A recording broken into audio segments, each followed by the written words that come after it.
Good morning, Dr. Moravits. How are you, sir? I'm doing well. How are you, Rich? Better than I deserve. Should be my tagline. I should copyright that, but I think Dave Ramsey beat me to it. I think he's onto something there. While we're waiting for folks to jump on, Dr. Moravits, just a couple quick house cleaning things. My name is Rich Brown, co-host, co-founder of the American Warrior Society and the American Warrior Show. We're America's leading self-defense podcast. We're going to take a journey off the self-defense and shooting subject today to talk to Dr. Will Moravits, political scientist extraordinaire here in just a moment, and author of, is it The Blue Divide? Yes, sir. Yeah. This is round two with Dr. Moravits. Thank you very much for coming on, sir. But I want to talk about the American Warrior Society briefly. And these amazing, weird, wonky times that we happen to be finding ourselves in 2023, now might be the time to join some our self-preparedness community. We're not preppers or anything weird like that. Not that there's anything weird about being a prepper. Certainly not today. It would actually make some solid sense. But we've got everything in the training vault to keep you and your family safer, whether that's vehicles, rifle, handgun, shotgun, low light, less lethal combatives. We've got Jason Kelly from American Top Team teaching some amazing combatives, as well as Christian Dare, John Machado Black Belt, teaching you everything from white belt to blue belt. Michael Janich with Edge Weapons. We've got Dr. Daniels, Nikki SWAT Doc, teaching tactical medicine. So please check us out over there at AmericanWarriorSociety.com, or just follow the links in today's show notes. Will Rhodes is on from Missouri, coin number 2269. Jeff Brown, my brother, is on. He says, I hope all are doing well. If you'd rather watch this content this morning or at any time, please check us out on our YouTube channel, like and subscribe. John Shriver is on from Yukon, Oklahoma. With thank you to the 10 folks watching us live. I'll go ahead and jump into Dr. Moravits' bio. Will Moravits is a lecturer of political science at Texas State University. 3 years, he was a police officer for the city of San Marcos, Texas, having graduated top cadet from the Basic Training Academy of University of Texas, Austin. He holds a Master of Arts in Political Science from Texas State University and a PhD in Public Policy and Administration from Walden University. He's a native of Uvalde. Good morning, sir. Good morning. How are you, sir? Good. Thanks for coming on for round two. What have you been up to since we spoke last, sir? Well, I had an interesting year and a half since we last spoke. We spoke about my book that came out in February of 2022, which is, is about police and deadly force and race and some of those issues. The book was pretty well received, and except for by my employer, turns out the college, not Texas State. Let me just start right there. My former employer was not too happy about the book and the conclusions it drew. And then all of last year, starting in February, I had a complaint against me from a student for presenting both sides of the transgender issue in class. And the college subsequently fired me. And I spent all of last year in a legal battle that ended in my favor last fall. And so now I'm, I put that behind me. I'm teaching at Texas State and enjoying every minute of it. So. Yeah, that's amazing. I'm glad you won that, and that you're rightly so. But I don't think it's any different than what Ronald Fryer, a professor of economics' Harvard experience, is it? Yes, Roland Fryer. Yeah, so he actually his research was one of the things that I had encountered several years ago, like right when it came out, I believe in 2017. And I had used that to reference it in my book. And Roland Fryer was the youngest tenured professor in the history of Harvard University. I think he was like 33 years old at the time. He is an African-American scholar, economist. And of course, he did a study in 2017. They actually did it twice. If you read an interview that's gone viral recently, he did the study, came to the conclusion, the data said that white people are actually more likely to be shot by police and killed by police than blacks or Hispanics.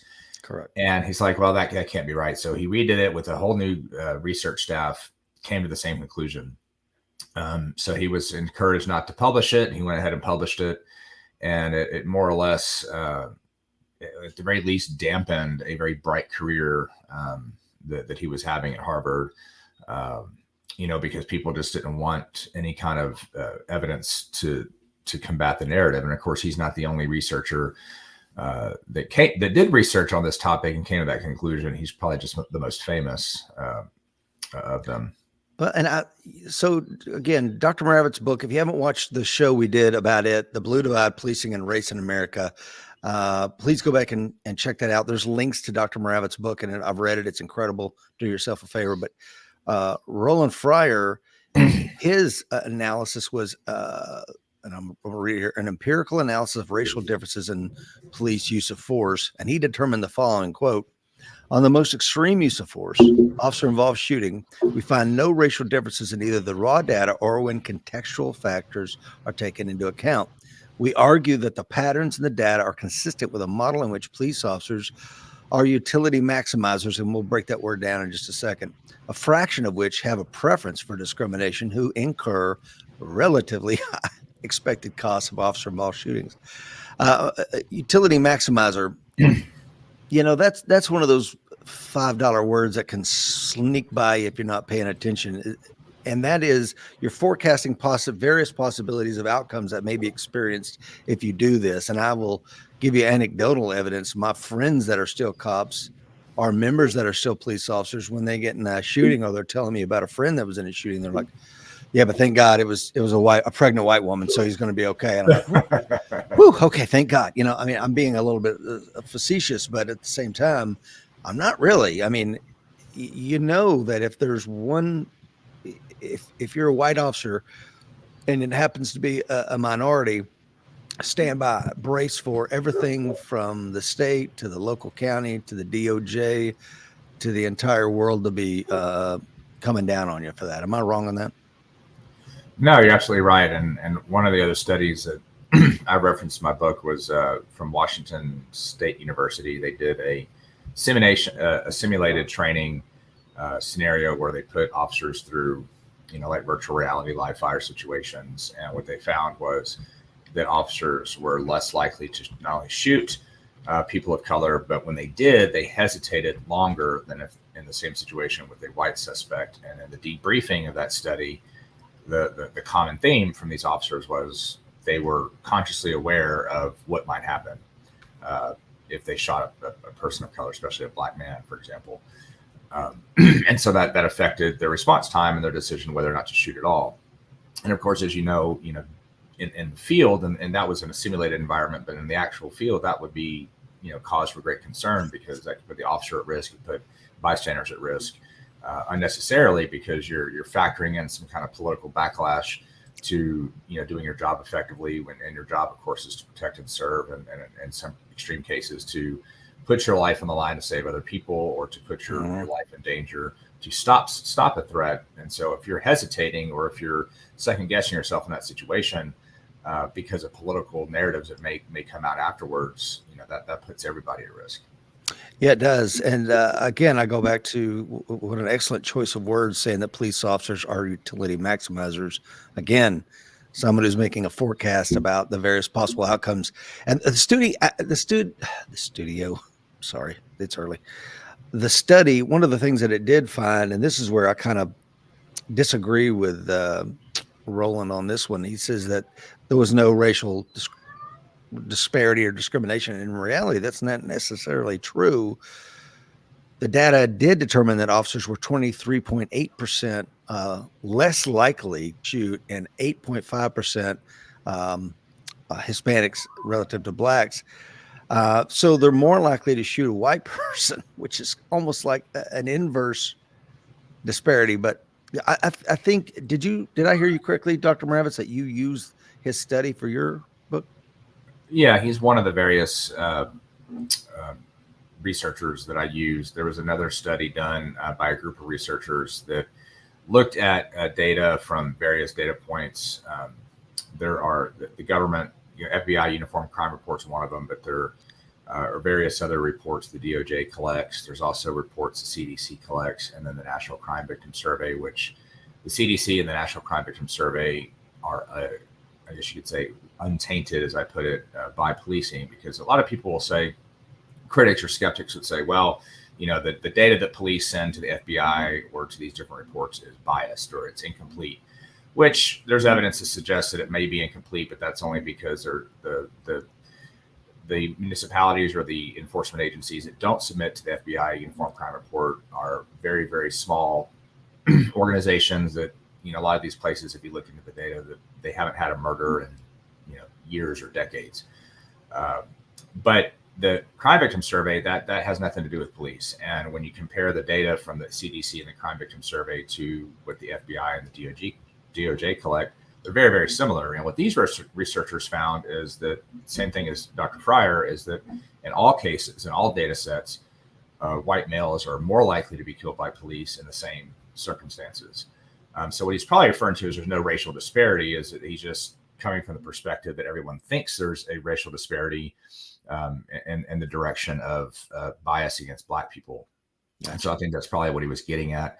But, it's not just him. It's data sets from various different researchers, and you don't even necessarily have to, do in-depth research like they did. You can just look at the population of people committing crimes and the incidence of the percentages of people getting shot by race. And you see that, over half of all violent crime in America, unfortunately, is committed by a very small percentage of Black males. And that's data that's been collected from like 1980 to 2022, but they account for 26% of police shootings, whereas white males account for almost 45%, and they commit much less crime relatively. So if there was some sort of bias, you would expect the number of Black people being killed to be much higher. So you can look at it that way, just from like a very surface level, or you can do the deep dives that Dr. Fryer and those other researchers did, and they all come to the same conclusion that police are not racially biased against Black people when it comes to deadly force. Dr. Fuller is on, as well as Tony, Bruce, Walt is on, Ruben, Ted. Morning, folks. Please like and hit that share button. And I love the fact that, Dr. Fryer came out and said, I threw the data out. I had 20 something research assistants working on it. Didn't like the outcome, threw it out, did the study again. And I don't want to spend too much time on that, other than to say, if you're interested in this content and want to read what Dr. Moravits has written on the subject, it's incredibly well-written book, Blue Divide, Policing and Race in America. And then, why did you write that book? Because you had to have known you were going to incur some sort of societal cost for that, at least academic cost. Yeah. Well, I had been teaching that particular material in my classes for several years. Most of the courses I teach are introductory courses. And when we get to the right to the accused and the Bill of Rights, the 4th, 5th, 6th, and 8th Amendments, I would always, just as a sidebar, teach them a little bit about use of force, teach them a little bit about action versus faster reaction, about, safe distances for, subject with a knife, just to kind of combat some of these misconceptions that get put out in the media, about, why don't you shoot him in the knee? I hear that all the time. Why don't you shoot him in the leg? Or, those kind of things. You really have to shoot him in the chest, or, just different things like that. And so I would always take some time out of class, because it's not something that I tested on or anything. And I would get volunteers in the class, and we'd go through, and I talk about, Michael Brown and some of these other high profile shootings, and explain to them how the use of force works in those contexts of these famous cases, and why they were justified uses of force. And the kids always seem to really enjoy those classes, probably more so than any other for the semester. And then after George Floyd was killed, and in the summer of 2020, where you had this, it went from just the narrative to now let's defund the police. And, he had members of the squad saying, a few of them like Cori Bush, whatever, let's abolish the police. My wife actually encouraged me. It's like, you need to take this beyond just your classroom and write a book and address a lot of these things from various perspectives. And so that's what I did. I spent the next year compiling everything. And I was fortunate enough to be able to include the entire trial of Derek Chauvin in that book. And it came out, I finished writing it right after that trial was over, and, published a few months later. and hopefully it made a difference to at least some people. Yeah, absolutely. Will Parker is on out there in Montana. Dr. Fuller says, hello from Charlotte. Alan Kelly says, of course, Alan's a retired Virginia State police officer, says the political narrative has bled over into legislation that hinders law enforcement from doing their job. Laws made that restrict stopping a subject, mainly for their skin color, etc. Dr. Fuller says, Rich, didn't you write a book? Yes, I did, on violence and varietals. Check out the links in today's show notes as well. Yeah, my brother Jeff, retired law enforcement guy, says law enforcement is a dying career for competent individuals, and I think a compelling case could be made for that.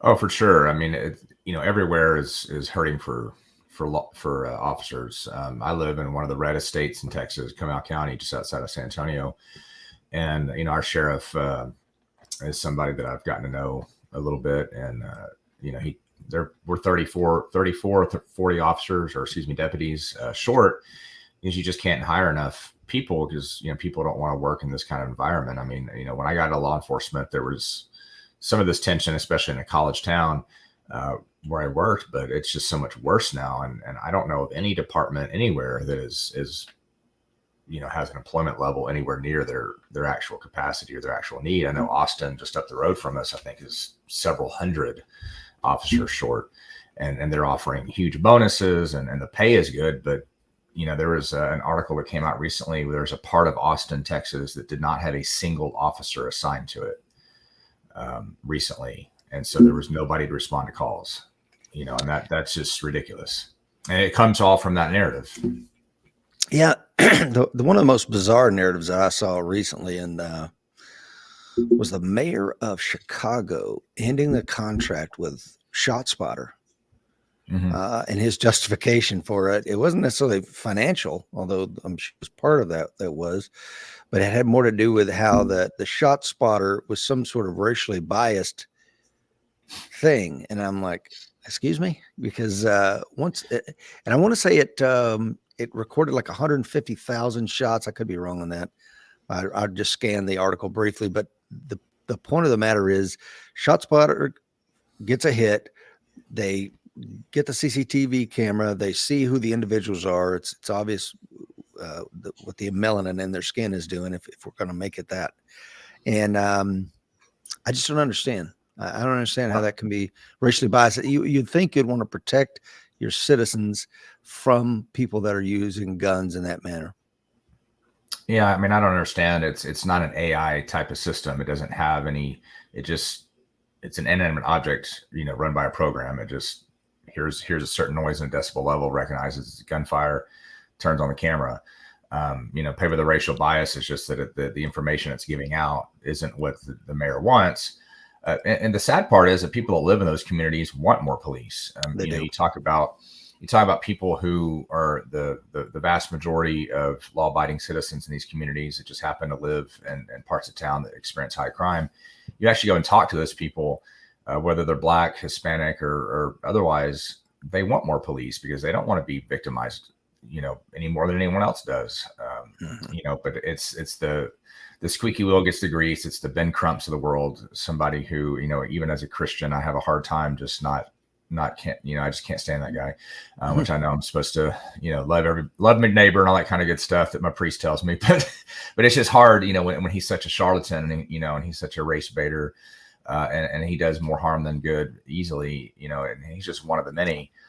And it's just a sad situation because, by and large, men and women in law enforcement are great people who do a thankless job. And the people that we're sworn to protect want us there. And, it's the people that aren't losing anything. It's the people with armed security. It's the people with, that live in gated neighborhoods that are the ones attacking police, but for the most part, or spreading this narrative, at least. And they don't have anything to lose from it. And it's a sad situation, really. Yeah, it absolutely is. Shifting gears a little bit, and I want to take advantage of the fact that you are, a lecturer of political science and things of this nature. I want to, we're going to be all over the place a little bit today, and I apologize for that, Dr. Moravits, but I want to take advantage of having you on. Have you ever seen the weaponization of American justice like this before? And for those that don't know where I'm going with that, in our nation's history, no president, former or sitting, has ever been indicted, ever. Now you got the 45th president of the United States has been charged with 91 felony charges in 4 different jurisdictions, in Washington, D.C. And of course, this is not for you, Dr. Moravits, but this is those who've been living under a rock for a while. 4 felony counts for allegedly attempting to overturn the 2020 election in Georgia, 13 felony accounts for allegedly engaging in election interference. New York, we've got 34 felony counts in connection with hush money payments to a porn star. In Florida, 40 felony counts for having classified documents after he left office. Is it me, or is this just, Banana Republic? No, it definitely is. It's a scary situation. No, I've never seen anything like that against a government official, much less the president. I know you go back a little over 100 years in the Palmer raids with the Espionage Act, that was against suspected socialists and communists that were American citizens. And that's probably maybe the closest that I can think of, but that was not done.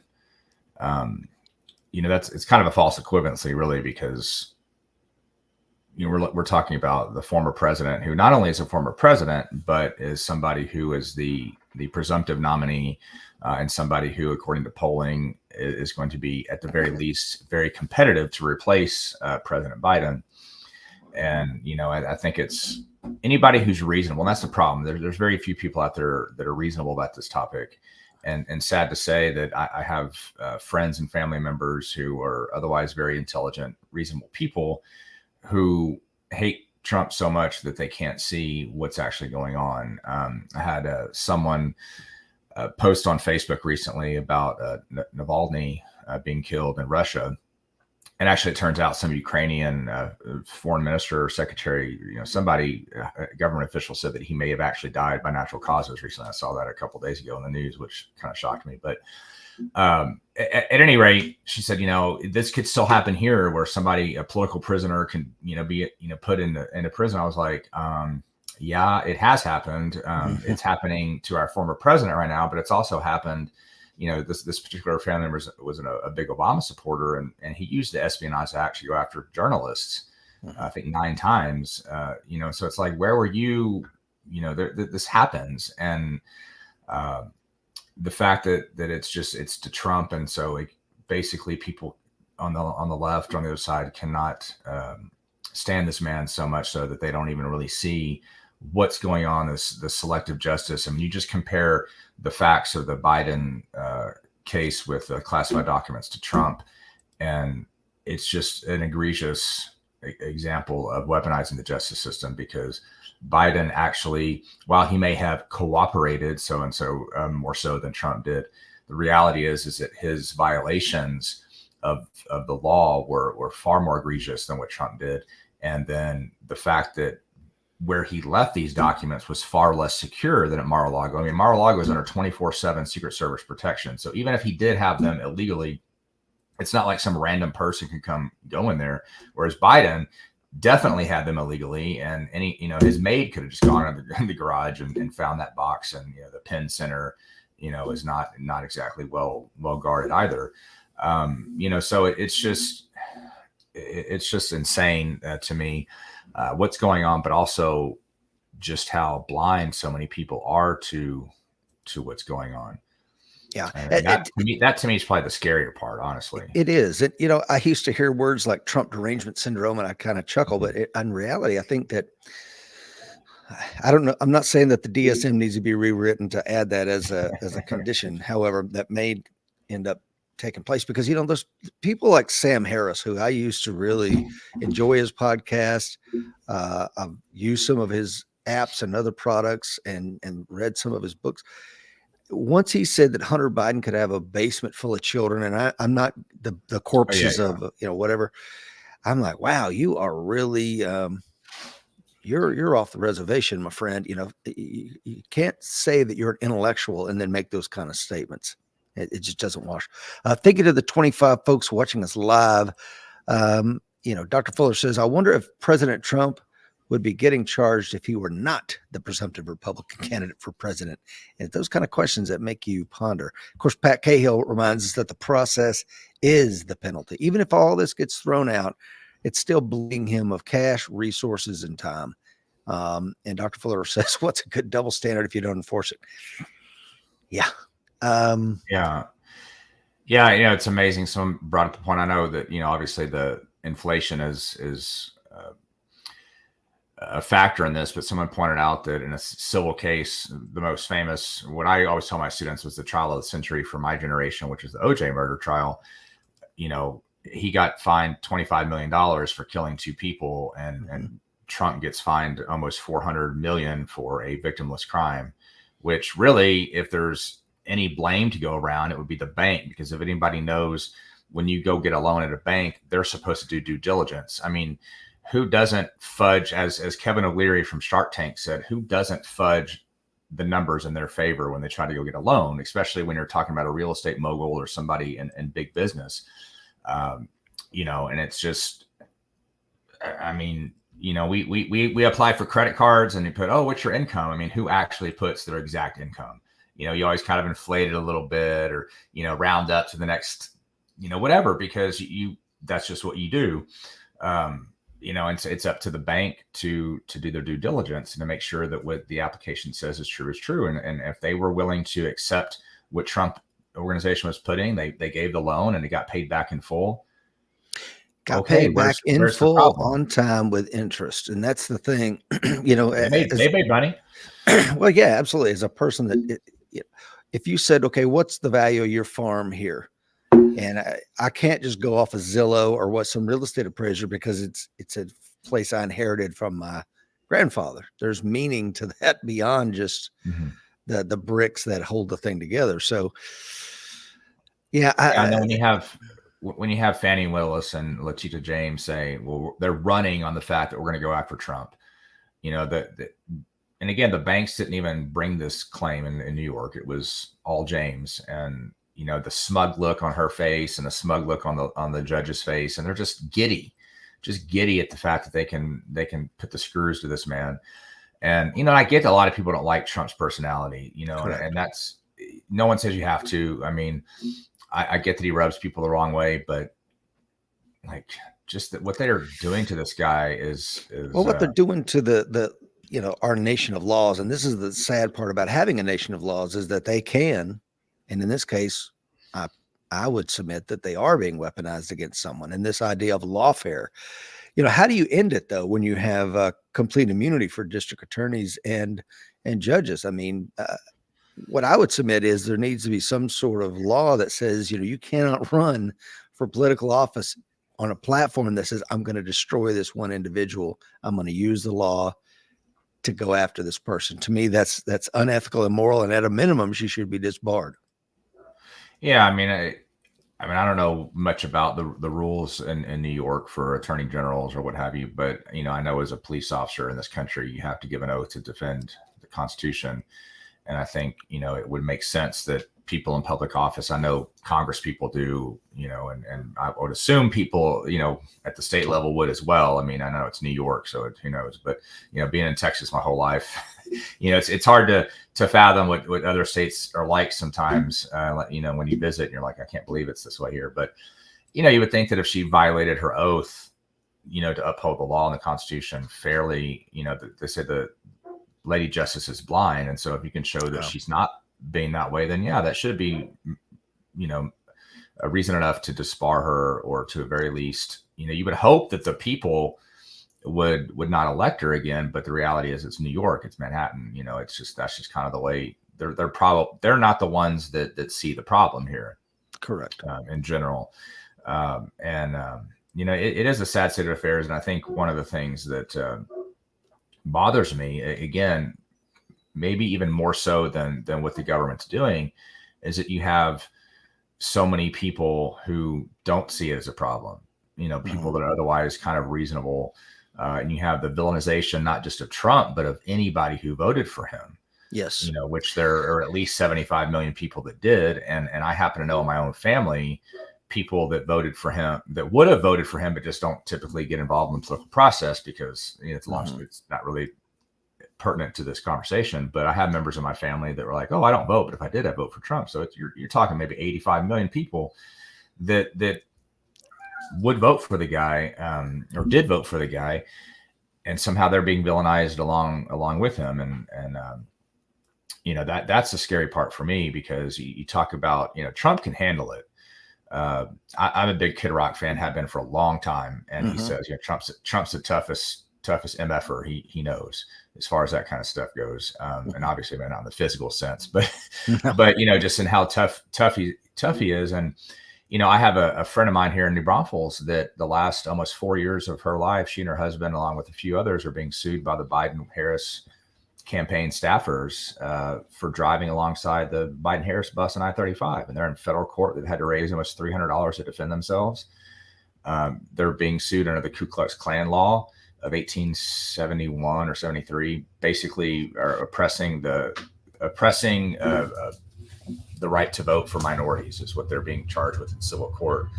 And, these are just, it's a stay-at-home mom who homeschools her kid, and a plumber who doesn't own his own company. He works for somebody. So, and they're just blue collar people, just salt of the earth people that they're having the Biden-Harris campaign go after them with a team of 20 lawyers. And so, it's not just Trump, it's anybody who they can get, and that's the part that's scary. Mm-hmm. Yeah, Alan Kelly says that's basically malice aforethought, just my opinion on saying I'm going after him, and he gets what he deserves. Yeah, and Gerald brings up the point about, the January 6th folks, whatever you think of that, I don't think it qualifies as an insurrection, and it certainly maybe qualifies something more than just trespassers. But, if we're going to weaponize the Justice Department against the retirees and pensioners that walked through the Capitol building and then hopped on a Greyhound and went back to Tennessee or what have you, then why are we not going after everybody, for 2020, the summer of love that burnt cities to the ground? I mean, I don't understand. One example that just frustrates me. So I was at National Police Association invites me along. I got to a couple of the conferences they attend. I've gotten to know their spokeswoman and her husband, Dave Smith, pretty well over the past couple of years. And we were at Turning Points Conference in Phoenix in December. And I got to meet Jacob Chansley, the QAnon shaman. And I took a picture with him just for fun. And I took pictures of a lot of people there, and I put some of them up on Facebook. And an old buddy of mine who's an attorney for the Air Force DM'd me and said, "You literally took a picture with an insurrectionist." And I was like, so I took the picture down, not because of him, but it just made me realize, for career wise, it's probably not the best thing to have up there. So I took it down pretty quick. But I'm like, he wasn't an insurrectionist. I was like, if you think that you're spoon fed a bunch of horse crap, because if you look at the video, he's outside the Capitol that day telling people we need to go. Trump said to go home. The people that eventually, when he goes in the Capitol, people let him in, the Capitol Police. He's literally on video, escorted around the entire Capitol building, escorted into the House chamber. And at the end, they're like, "All right, guys, let's go." And he peacefully, with the other people, is escorted out by police. And he even goes up to the cops and says, "Hey, man, thank you for your service. We appreciate you. God bless," and all that kind of stuff. And he spent 10 months in solitary for that. And I'm like, and he's an insurrectionist? Really?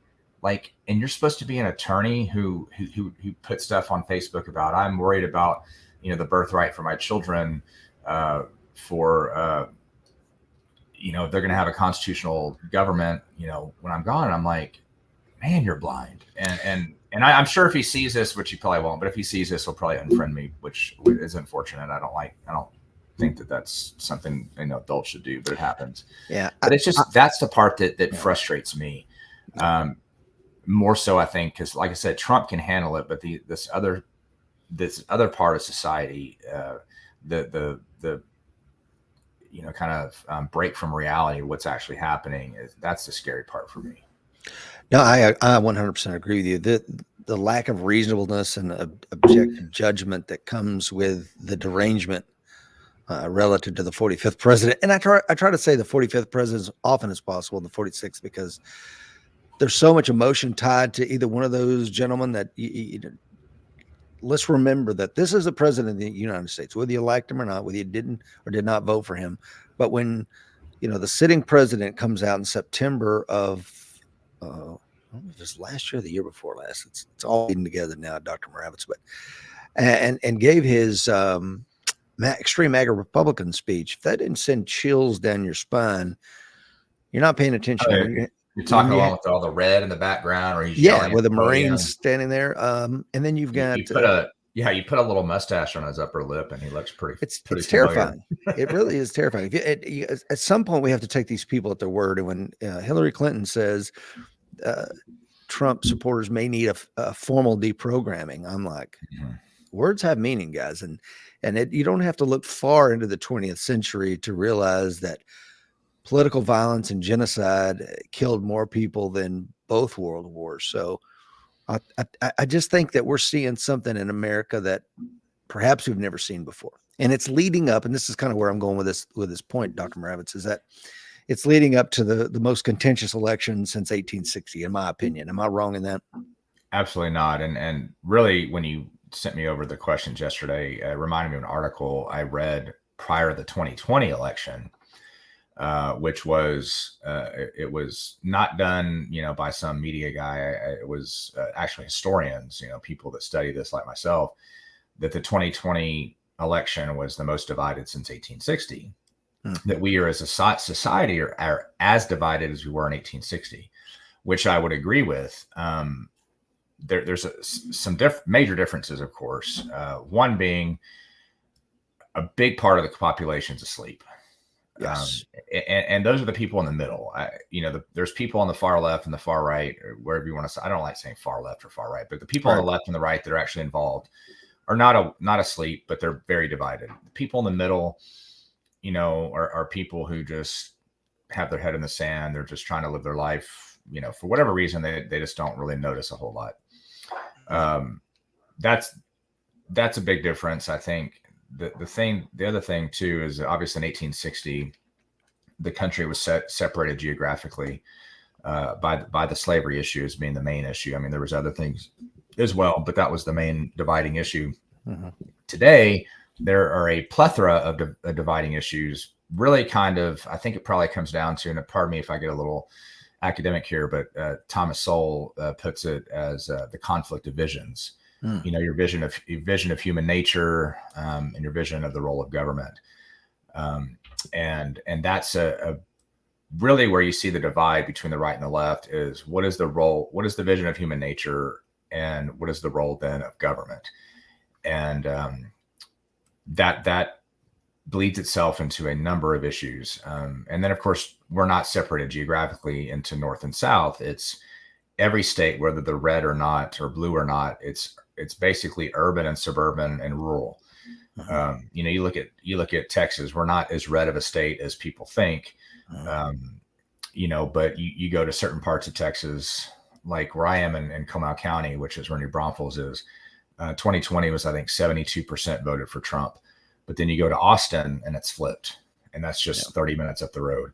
And so this division, and people talk about a second Civil War, and there's a movie coming out, I think in April, called Civil War, which is something like it seems very interesting. I mean, I've seen the trailer, but it's like Texas and California secede together against, and there's like different regions. So obviously, it's not completely based in reality, because I don't think there's any way Texas and California join forces, but at least not the Pacific coast of California. But it's very interesting to me, because I think that's how it would be. A lot of urban warfare. It would be a lot of, I don't know exactly what it would look like. Definitely, I don't think it would look like anything like the first Civil War. I think somebody it popped up on my screen. I saw the word Balkan, like the Balkans. Yeah. It's probably what it would be like. And I don't know what would set it off. I would hope that we don't turn to violence, because I love this country. I'm a member of the Sons of the American Revolution. I've given my oath to defend the Constitution probably hundreds of times in my life, because every meeting we do it, and as a cop and different things, and I don't want this country to crumble. But at the same time, I'm nervous. I'm not a prepper, like you said, but I'm nervous because we have a situation where neither side trusts the outcome of elections. Right. And to me, that is one of the telltale signs of crumbling republic, or, we're not a democracy, despite whatever a lot of people think. We're a republic. Yeah. There's a huge difference. And I write about that in my Substack. If anybody, it's free too. So if anybody wants to know a lot, I invite them to do that. Yeah. I subscribe to it. It's outstanding, by the way. The thing is, it's like in 2016, you had the Democrats for years say illegitimate president, Russia. And then now at 2020, you have people on the right, a lot of them, saying, hey, the election was stolen. And when you say that, you got to know what you're talking about, because people aren't going to listen to you if you think, there was all these ballot stuffing and stuff. A lot of people won't. But if you talk about the influence of big tech, if you talk about the fact that at least 2 states, Wisconsin and Pennsylvania, the Supreme Court overturned 2 of their changes to the election in 2020 as being unconstitutional to their state constitutions. Mm-hmm. That alone is 30 electoral votes that should have gone to Trump. And then you look at the influence of the Hunter Biden laptop story suppression. You look at thank God for Elon Musk buying Twitter, because we found out so much of the stuff that goes on behind the scenes. So forget about ballot stuffing and 2,000 Mules movie that Dinesh D'Souza put, just those in those 2 things alone, and the fact that the wrong branch of government made changes to the election rules, which violate constitutional law, then the 2020 election has some big questions. And I know that some people in my family are going to say I'm a conspiracy nut for thinking that, but that's because they're uneducated about these issues. This is what I do. This is what I do for a living. Not to make an argument for authority, but this is kind of what I do. I'm not going to go tell a surgeon how to perform surgery because I watched Chicago Med, for 3 years. And I'm just saying, and it's just, but that's the scary part, is that whoever wins this year in November, the other side is not going to accept it.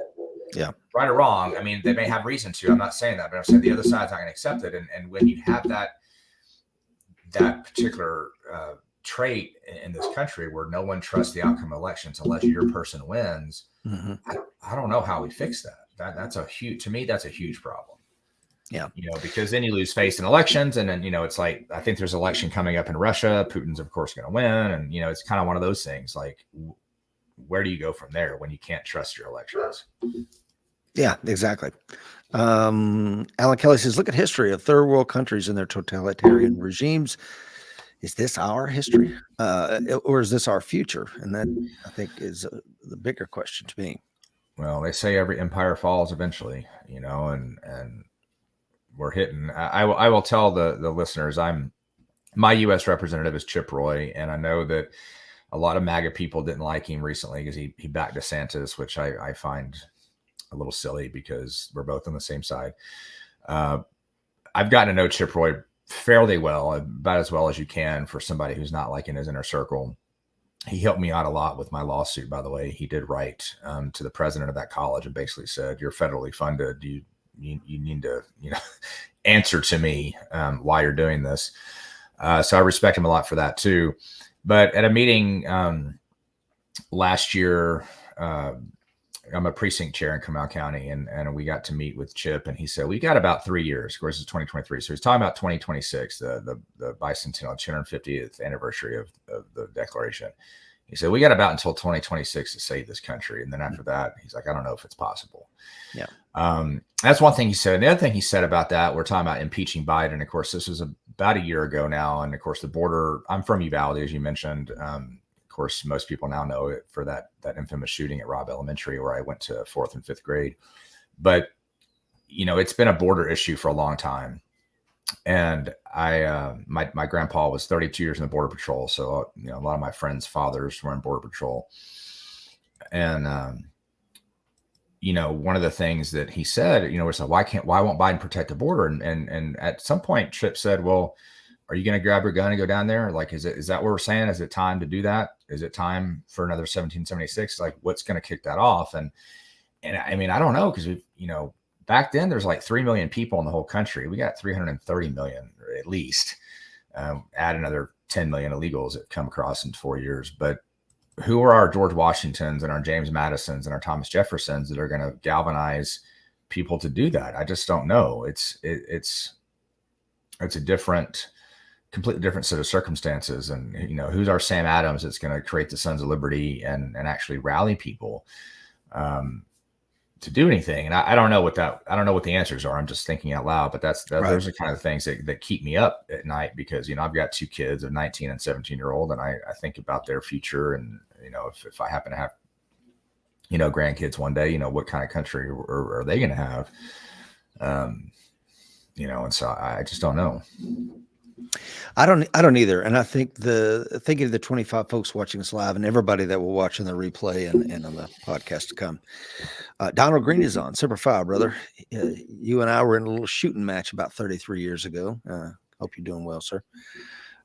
Guile, who's in the Philippines, makes an excellent point. He says, we all don't want to see America crumble. I'm not from the U.S., but I have always loved your country without question. I'm sad the U.S. is currently in a bad state, but I pray the madness stops and you rise again. Thank you. Thank you so much, sir. Dr. Fuller says, Rich Brown is a modern George Washington with a strong jawline. But, George Washington, he goes to the first Continental Congress. I think it was the first, maybe in the second, and says, I will raise on my own fund and provision 1,000 troops. And he could do it because in today's dollars, as I understand, he was worth almost $1 billion. Until Donald Trump became the 45th president, he was the most wealthy president we'd ever had. So, yes, he was. So who is that person today? Is it Elon Musk that says him and Eric Prince get together and say, I'll put together an expeditionary unit to retake our capital? I mean, and for those that are short-sighted enough to think that this cannot happen again, I was fortunate enough to go to a church in Greenville, Tennessee, when I was going to the police academy up there. And there was a cannonball still stuck in the side of the church that the Union had fired. And, we used to go to the Sheldon Church ruins there when we lived in Beaufort, South Carolina. It was burned by the British during the Revolutionary War. It was rebuilt by the parishioners. And then it was burned again when Tecumseh marched through to Savannah. So these things have happened in our country before. Don't think because you have a smartphone in your pocket that it cannot happen again. Yeah. It can. Now, will it look like it did in 1860 to 1865? I don't know, Dr. Moravits. Yeah, I don't know. I mean, of course, living as close as I do to San Antonio my whole life, we just go by the Alamo like it's nothing now. But I mean, it happened in Texas, and I think, and related to your question about, who's going to be the George Washington or people like that, I don't know if, a hot war is necessarily how we fix it. Obviously, I don't think anybody really wants a hot war. War, we glorify war in movies, and Hollywood loves to glorify war, but then they they're all anti-gun and stuff. But anybody that's been in a war knows it's hell, and that's just an understatement. But I think people like Elon have done great things just with the free speech movement. I think some of the people that have fought back against the education system,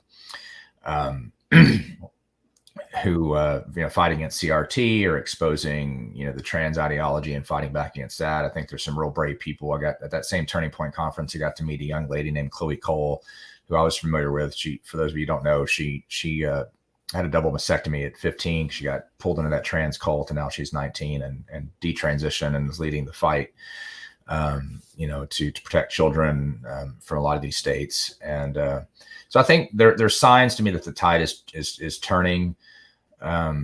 But we just have to stay vigilant and keep fighting. I think part of the problem that I've seen is that conservatives in general, whether Republican or not, have pretty much in the past had given up the three major influences in society to the left, which is the media, public education, and Hollywood. And I think now that we're starting to fight back more, we're creating our own content, that kind of stuff. The Daily Wire is one that, again, regardless what you think of those guys that run it, creating kids cartoons that have traditional good messages, creating movies that are not woke. Some of these things, I see signs that we're finally to the point where we're fighting back, and I'm hoping we don't have to split up. I know a good friend of mine, ironically, he's actually my stepbrother, who he's very, very conservative like me, and his mom is the opposite. Excuse me.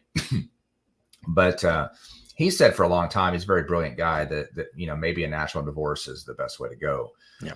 And I know here in Texas, Daniel Miller has been running the Texas nationalist movement since the mid '90s, and for Texas to once again declare itself a republic.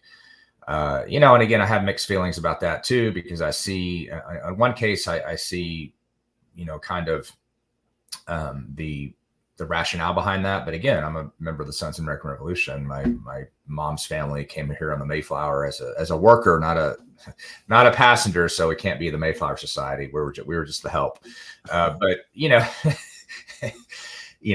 not bitter or anything about that. But but it's just like I wouldn't want to give up on that. What America means to the world, what America has meant to the world, and what America could still mean to the world. But at the same time, it just, the more and more things happen, I'm like, maybe that's not such a terrible idea, maybe. But so I did have mixed feelings about that. But I don't know what the answer, man. I really wish I had better answers for you. I think about this a lot, and I think, someone mentioned, we'll just get our guns and go fight. It's not so easy, especially with this big of a country, and with, the sense of the revolution, the states and the militias. There was a sense of, it's just a different culture. And I don't know if we could do that in the same way. I think it would more likely be, kind of like that movie is alluding to, or at least the previews, that there's going to be multiple different armies, so to speak, multiple different sides to a civil war. It wouldn't be one versus two, like two sides. It'd be like 6 or 7 groups fighting for, and that's just going to be like, there's a scene in the trailer where these, the people are getting caught, and the guy's like, well, what are you? And he's like, we're American. And the guy with the gun says, well, what kind of American? Like, which American? And it's just kind of like, I think that might be, more realistic than you might think, that it's not going to be a Union versus Confederacy. It would be, fight who? No uniform, no clear enemy, 5 or 6 different armies, so to speak. And I think to answer that, the gentleman that just said, are there any good answers to the subject? I think, fight within the system. I think the founders created the best system that man has created, and we need to fight through those methods that have been given to us, and continue to educate people as best we can, and to keep fighting, in a literal, in a figurative sense, for what the founders created. And that's, I think we all can have our little part in it. But it's going to take time. It's going to take a lot of dedication, because we're fighting against the behemoth of Hollywood. We're fighting against the behemoth of public education and the media. But like I said, there have been signs of hopefulness for me, and hopefully we can continue to grow those signs. Well, I think that's good that you see the signs of hope. I'm going to put on my pessimistic hat, if you allow me to, Dr. Moravits, because Sure. I see the fracturing that has maybe been there for some time now accelerating. I'll give you a couple of anecdotal points. One is Hawaii say we don't recognize what the Supreme Court said relative to the Second Amendment. Hawaiians have absolutely no freedom to carry a firearm beyond their home, which is what, of course, the Supreme Court recently ruled that they do. They said, no, we're not going to recognize that. Have a nice day. And I think we've seen that for a long time with the federal government. The DEA has said, marijuana, THC, is a Schedule I drug, and many states went, yeah, that's cool. We're not going to abide by that. We're going to legalize marijuana recreationally or medicinally or what have you. So I think these kind of things, to me, and then of course you see what's going on in Eagle Pass, being like thumbing your nose at the federal government, and as a part of me, really cheers that. But at the same time, we have to recognize that as this continues to go on, I think a balkanization or a national divorce, whether it's hot or cold, is coming. I mean, I just do. It may be, you may be right. I'm not, not ready to necessarily accept that yet, but I do give that idea credit, because like I said, some very smart people that I respect a lot think that's probably the best solution. But even that's then, the best solution. It might be the most likely outcome, though. You know what I'm saying? Yeah. But I mean, I think, even then, even in a national divorce, you're kind of like, it's kind of the same argument as Texas seceding again.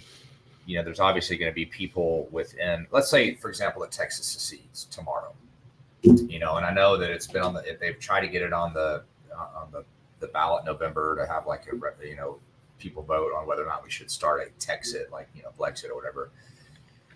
But you're still going to have, there's 30 something million people in Texas. You're still going to have probably 40% of them not like what the state government, if it became national government, right, would become. And so what are they going to do? Right. That's kind of the thing, is it's not like when the South seceded and the vast majority of people living in the South supported, the Confederacy. Obviously not everybody, but, it wouldn't be that way. Like in Texas, like I said, you've got Austin, any major city is predominantly blue and the rest is red. So like, while Abbott is a Republican governor, we have all the statewide offices that are elected statewide are all Republican at the moment. It's not by a great margin. So then you're going to have all these people that are here in Texas and they don't, are they leave? Are they going to leave? If they can leave, are they going to leave? If they can't leave, what's going to, there's still, even with the national divorce thing, there's still some issues to be resolved.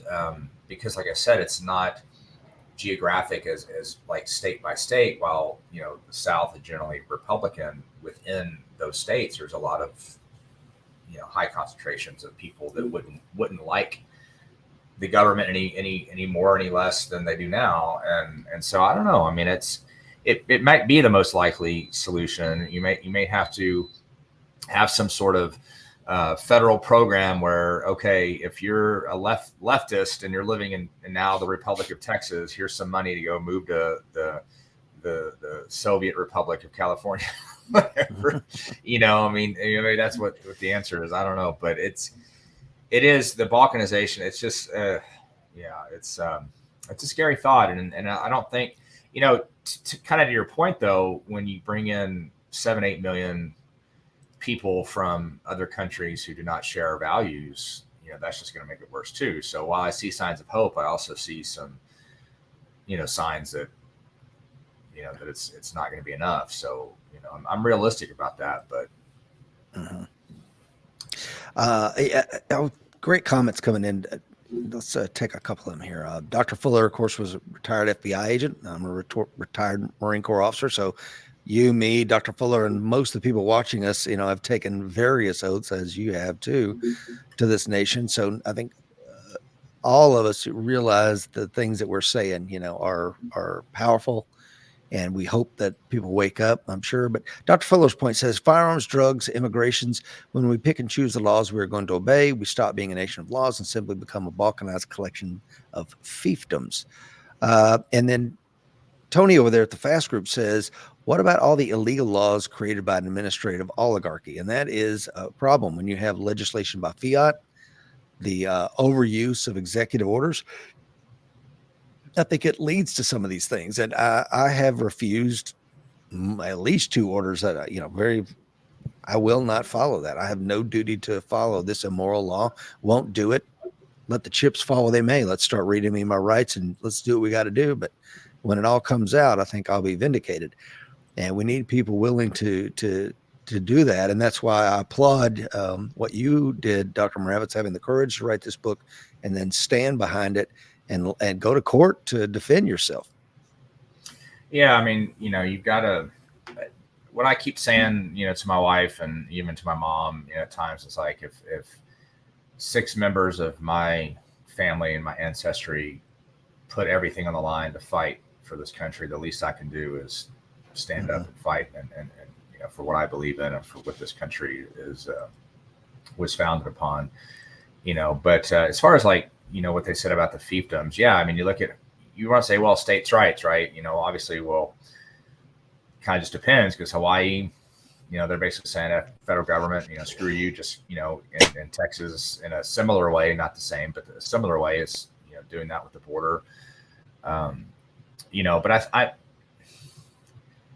as far as the legislation by fiat, there's a couple of cases right now in the Supreme Court, and I wasn't expecting to bring them up, so pardon me, I don't have the names off the top of my head, but they deal with the federal bureaucracy in the fishing industry in New England.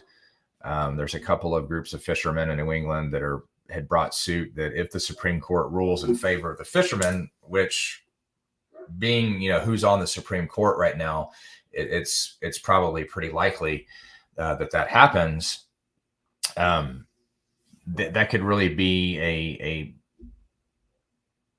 a death knell to a lot of this bureaucracy and the regulation by these bureaucrats, because currently the Chevron standard, a court case back in 1980 thereabouts, that we just refer to as a Chevron case, says that any law that Congress passes that is not clear about how you execute it, the federal bureaucracy can take any reasonable standard to execute said law. And with this case of these fishermen, what they're hoping for is that standard will be changed to only things necessary to execute the law. And again, I'm oversimplifying a little bit, but basically, if the court rules in favor of the fishermen, it could be a point where a lot of these federal agencies that create regulations and rules based on very vague laws in Congress would lose a lot of their power. And if that's the case, that's going to be a real big boon to freedom in this country from the administrative state. Now, we won't find out till the summer how they rule, but that's another one that I'm kind of hoping for. But yeah, and I think that, and I've said this before on the show and others. If I was king for a day, we would have a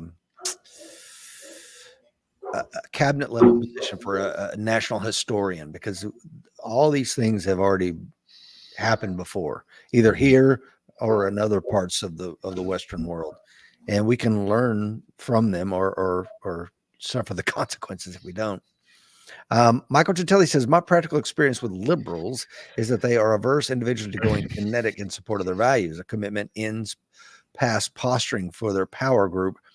And in that note, when I retired from the Marine Corps, I thought, okay, I'm going to go to the other extreme. I'm going to become a staff member of the American Red Cross, and I'm going to get to interact and rub shoulders with all the liberals that I haven't had an opportunity to spend time with, because the Marine Corps is mostly a conservative organization.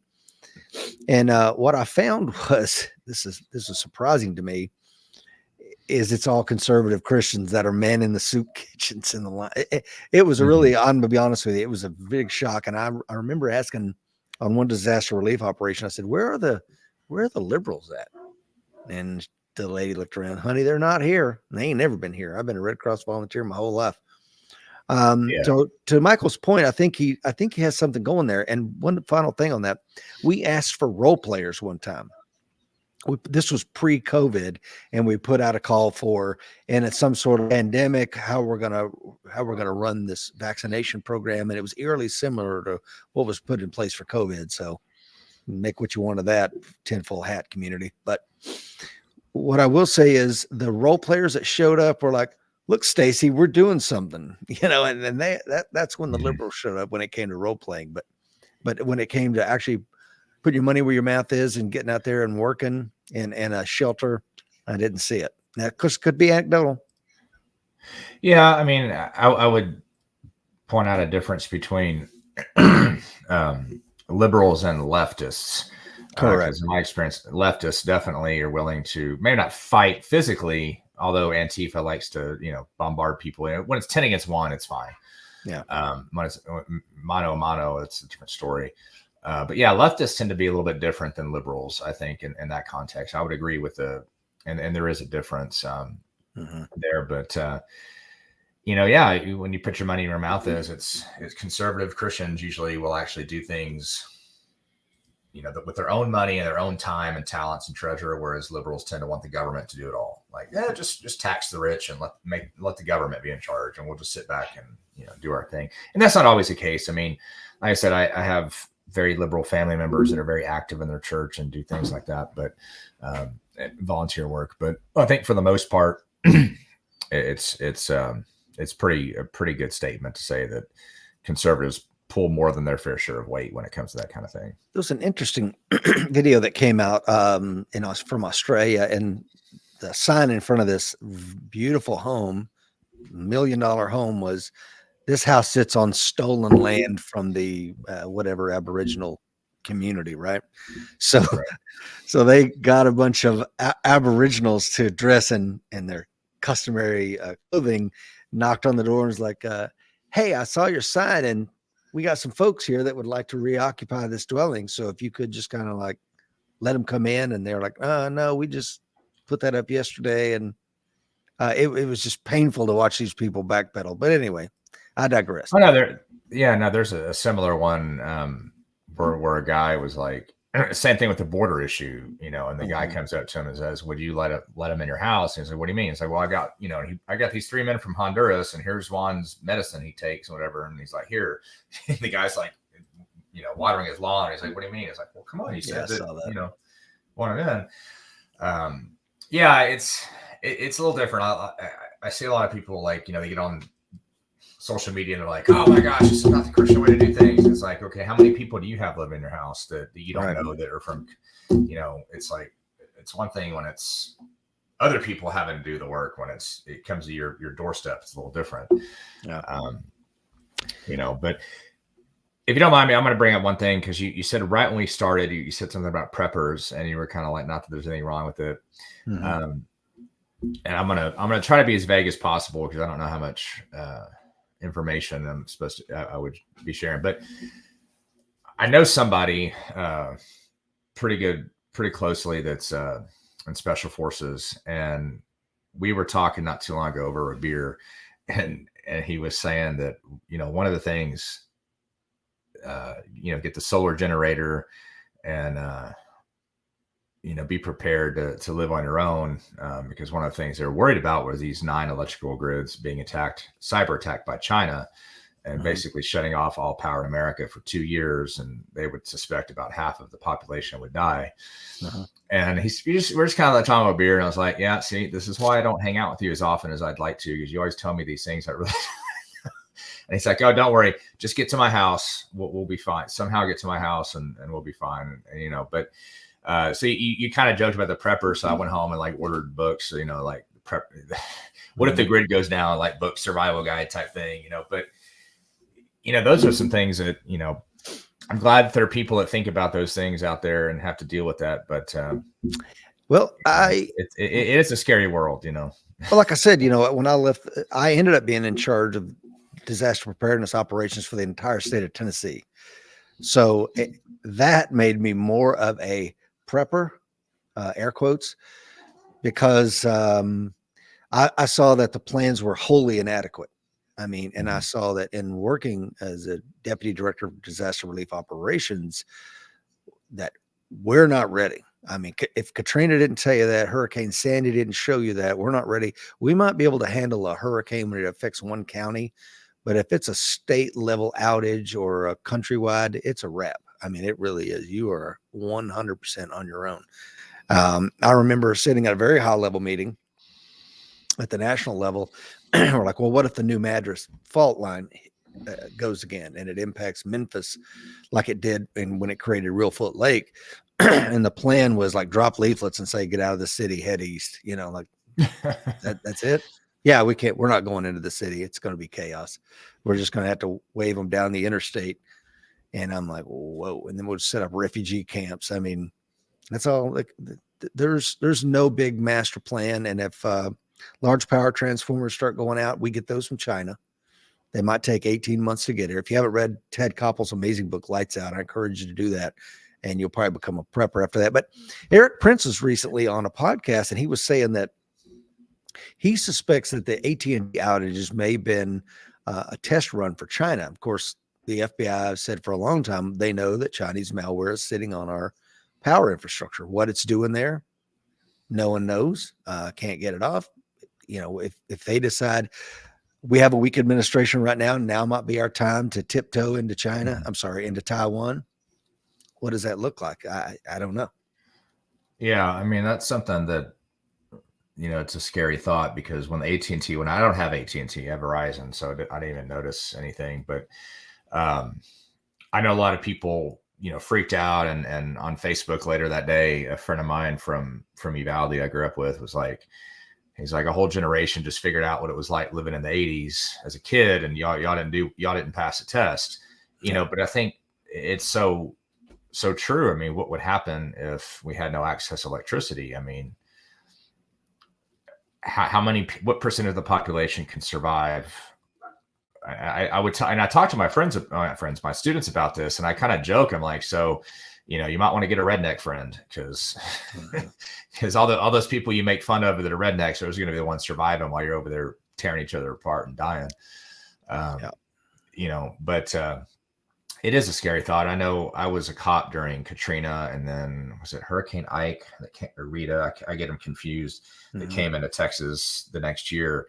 And we basically declared martial law in San Marcos because we had people coming in all in on I-10, and it was just this mass influx of people. I-10 and from Houston all the way to San Antonio opened up both directions one way.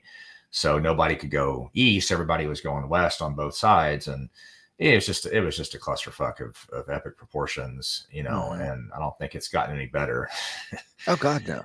I mean, and look, the National Guard, when they went into the Superdome there in New Orleans, they ended up getting attacked, and they just took razor wire and cornered themselves off in a corner. They couldn't do anything but protect themselves. I think one of the rifles got stolen and stuff like that. It was just we are not prepared for that. And if you think we're going to be able to project American power when they shut the lights off, it's just not going to happen. But I want to change gears just a little bit and talk. Let's broaden our scope out a minute. And again, as a 54-year-old guy who has always paid attention to the world around him, I've never seen anything like this. And I'm going to just list some of the things that I find worrisome. We got the U.S. at war with an Iranian proxy in Yemen. Shipping lanes at risk. Americans have now been killed. A British tanker is partially sunk. You're not going to read about hardly any of that in mainstream media. Israeli invasion of Gaza after a 9/11 style attack. Over 30,000 dead. American border is more porous than ever, allowing human smuggling, cartels, fentanyl, which is, of course, killing somewhere in the neighborhood of 50,000 Americans each and every year. China's growing influence in Asia, whether it's BRICS, CIF, the islands that they've been creating or seizing. Their navy is growing and will soon surpass our own navy. And to what end, right? The yuan may overtake the dollar in our lifetime. Manufacturing a spy balloon. We got a second spy balloon going over America, but we've been told by NORAD, don't worry about it. We've checked it out. They're not going to show you the images of what that balloon may or may not look like, but just trust us. It's up there doing nothing dangerous. Then we got war. We got Russia invading Europe in our lifetime. It's going on right now. There are people fighting and dying in trenches as if it's the Somme, right? And did I mention that this time last year, F-22 Raptors were shooting down UFOs? 3 in total. Yeah. And to this day, we've never seen gun camera footage. We've never seen any kind of wreckage. Told that we couldn't find any. Everybody go back to sleep. Don't worry about it. You didn't find any. What does that mean? And everybody just went back to sleep. U.S. elections with the threat of internal conflict. I mean, and I could go on, right? Mm-hmm. What in the hell worries you the most about all that? Or have I missed one that concerns you more? Oh, geez. Well, you just are all sunshine and rainbows this morning, aren't you, Rich? That's me.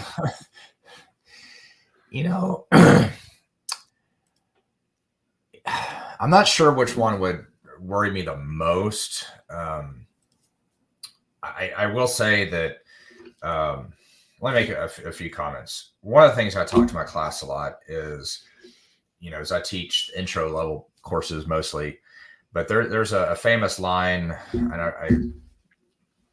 from a Japanese military after Pearl Harbor. It says, we talk about why you don't invade America, right? Because there's a gun behind every blade of grass.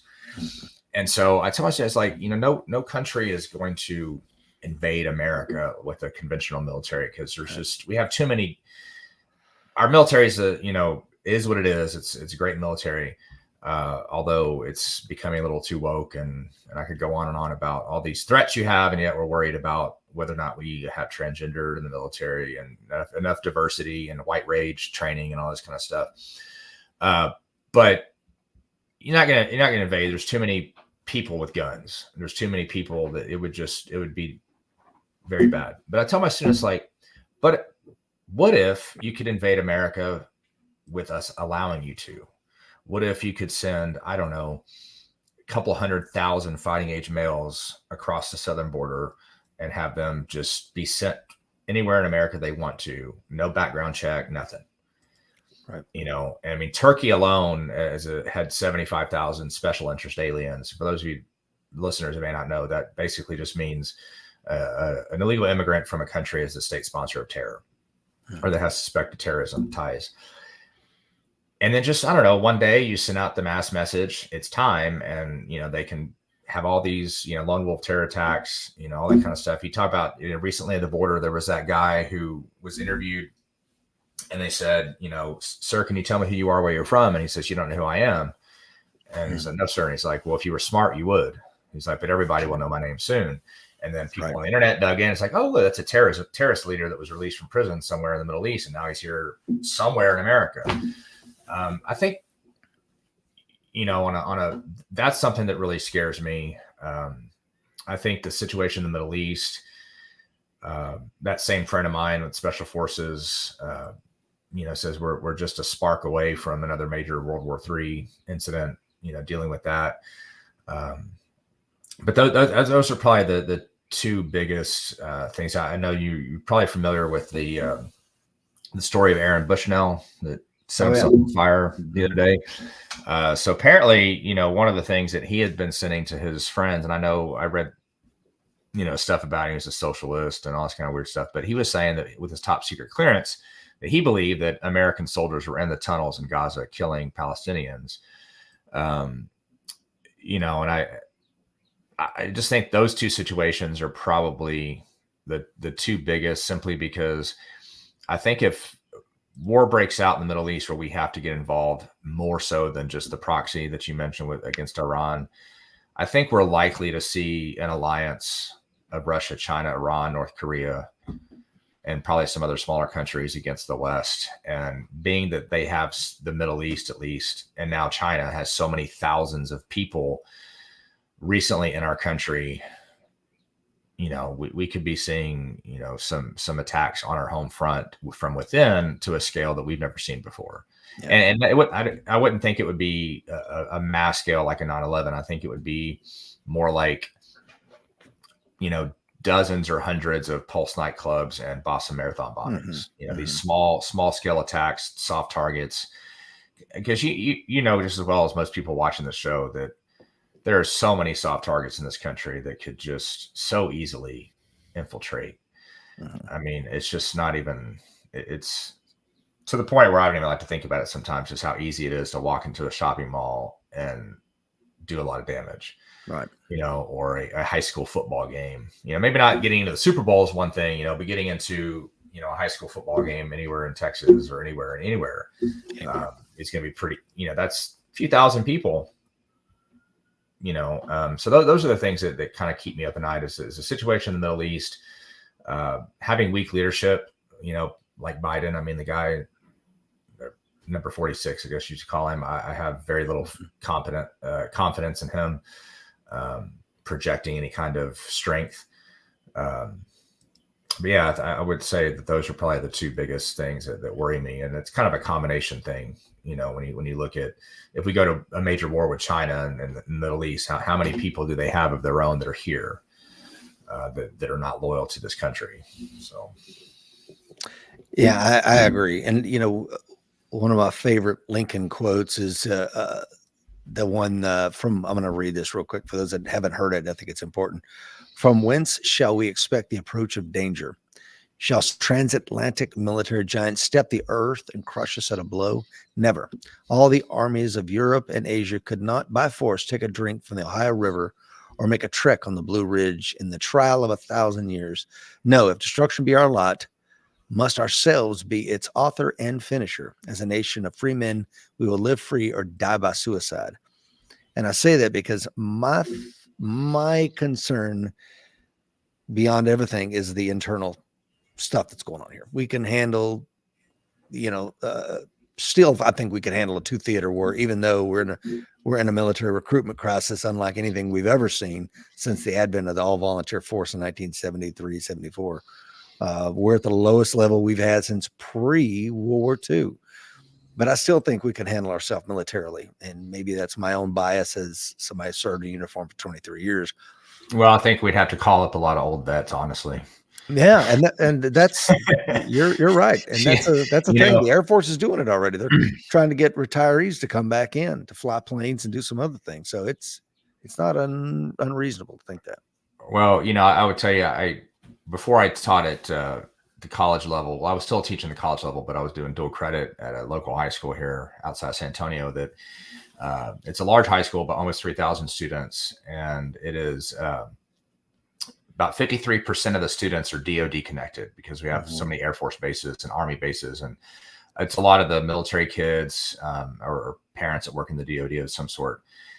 And so I had, at one point, just a few years ago, my last year teaching there was the COVID year of 2020. I had 7 kids that got into West Point alone, much less Annapolis and Air Force Academy. I mean, talking about a lot of top tier kids that go to the school. And one of them, got kicked out because she wouldn't take the vaccine, and she ended up at Hillsdale College. She was actually on, she and a couple other girls that didn't take the vaccine were on Hannity and Laura Ingraham, and, a couple years ago, whatever. And I still keep in touch with her. She's loving Hillsdale, but she told me once, she's like, she had 2 years at West Point. And she said, Dr. Moravits, she said, I learned more about our country and the Constitution from 1 week at Hillsdale than I did in 2 years at West Point. Because at 2 years at West Point, they talked about Black Lives Matter. They talked about white rage. They talked about how our country is racist. When I wouldn't take the vaccine, she said that I couldn't hug my teammates goodbye. When we were going to kick her out. By the way, this young lady is a Black American, and her whole first year, she got ridiculed for being a Trump supporter at West Point. And so I'm hearing all this stuff, and a couple of the other guys that went to West Point were kind of coming home. They're like, yeah, I'm still conservative despite what they tell you at West Point. And I'm like, holy shit, pardon my French. I'm like, West Point, and you see this with that a few years ago. I wrote about it a little bit in my Substack. There was that graduate who on graduation day at West Point, like opened up his uniform, and it was like Che Guevara, I think. I remember that. He was a communist, right? And I'm just like, if these are the people leading us, and it's not just West Point, it's Air Force Academy, it's Annapolis, like, damn, that's a scary thought, because I think the people that enlist are still by and large the same type of people that always enlisted. But if the people at the top, if that's what's going on at these academies, like, damn, I don't know. Well, yeah, you don't have to look any further than Milley, his own remarks, and how and on the subject of Milley, I cannot find an instance in American history where you had, the chairman of the Joint Chiefs calling one of our nation's adversaries and go, "Don't worry, if we attack, I'm going to call you. You're going to know it's coming." Like, jeez. I mean, and he said this openly. I mean, it's in, I believe, Bob Woodward's book, and he's affirmed it, and that was his stance. That is unprecedented, number one. And number two, I imagine, I have military age children, that one of my sons might be that lance corporal on a landing craft fixing to hit a shore to protect Taiwan. And I've got a 4-star General Milley calling and letting our adversaries know, hey, they're hitting the beach at 5 a.m. tomorrow morning. You need to get ready. And he's never been held to account for that. That is Trump derangement syndrome. Yes, sir. I mean, to hate that man so much, you would put our men and women at military at risk, our national security at risk. Unconscionable. I mean, I just don't. You talk about the uniparty or the deep state or the swamp, however you want to call it. it's just, we are supposed to be in charge of our government, we the people. Mhm. And I think how bloated our government has gotten over the last 100 years, and not necessarily just in the number of employees, because that technically hasn't changed a whole lot in the last Mhm. 40 years, but just in the power that they've gotten. That's another part that scares me. Like, I mean, the fact that we, in 1962, over 75% of the American populace agreed with the following statement, that I trust the government to do the right thing almost or all the time. Mhm. Today, that's almost 12. That's like barely in the double digits. Right. That's it. That's another, we talk about other problems, outside of American borders or whatever, but that's a huge problem too, is that we don't even trust our government, and they don't deserve it. They haven't Right. given us a reason to deserve it. When you have people like Millie, or, that are supposed to be, Constitution is the number one thing you give your oath to. You don't give an oath to a president. You don't give an oath to, a member of Congress. You give an oath to the Constitution and to the principles therein. And when you have Congress people who don't even care about the Constitution, you have people in the military, presidents that, give executive action that do that. I mean, heck, federal judges that don't even appreciate the Constitution for what it meant. They just, create their own interpretation, out of thin air. All those things are problematic. And now you're getting me more pessimistic. We keep talking like this. You need to stop hanging out with me, Will. I'm gonna tell you. But I want to go back to Millie. One final thing, and this is where what little bit of faith I had in government was eroded by the fact that he was able to retire and he's got full pay and benefits, and there was no looking into leaving billions and billions of dollars worth of American treasure for our enemies just to give the Taliban and make them one of the strongest military forces in that region. I mean, I think back to when Sergeant Brown was out there as an instructor, and before we'd get the students and put them on the cattle car, these young Marines, I'm like, hold up one lensatic compass, and it better be dummy corded to your deuce gear, like, okay, let it hang, because that's a $30 lensatic compass. I want to be a good steward of the American taxpayer's dollar. Hold up your 1M16A2 service rifle, hold up your bayonet scabbard, one each, and I put it just to make sure before I put them in that everybody has everything and everybody's accountable for every single piece of government equipment. And then to have General Milley like, hey, I'll leave it on the ground. It's not his money. If I left it on the ground, I'm done. I'm going to get court-martialed for the $30 lensatic compass that some private left. And yet this man can just, with a stroke of a pen, go, yeah, leave it. Leave the Black Hawks, leave the 130s, leave, hundreds of MRAPs, and don't worry about it. Look who his boss was. He's not going to hold him accountable. No. I mean, yeah. So I kept you on here. It's on. We're bumping up against our time that we got to get in this thing, but it's been a pleasure, Dr. Moravits. I've really enjoyed it. We got to do round 3 sure, yeah. for it, sir. Sure, anytime. Where can folks find you, follow you, read your Substack, pick up one of your books, etc.? Well, if you just Google my name, willmoravits.com, is pretty easy to find. That you can order my book there. You can also, there's a link to my Substack there. I do all my kind of politicking and stuff on X, I guess they call it now. So that's just W Moravits23. So those are the ways you can get in touch with me. I hate when I hit that button. I don't like that. Well, thank you so much for being on the show today, sir. Thank you, Rich. Appreciate it. It's always a pleasure. Guys and gals out there in Warrior Nation, remember the fight is coming. Be ready.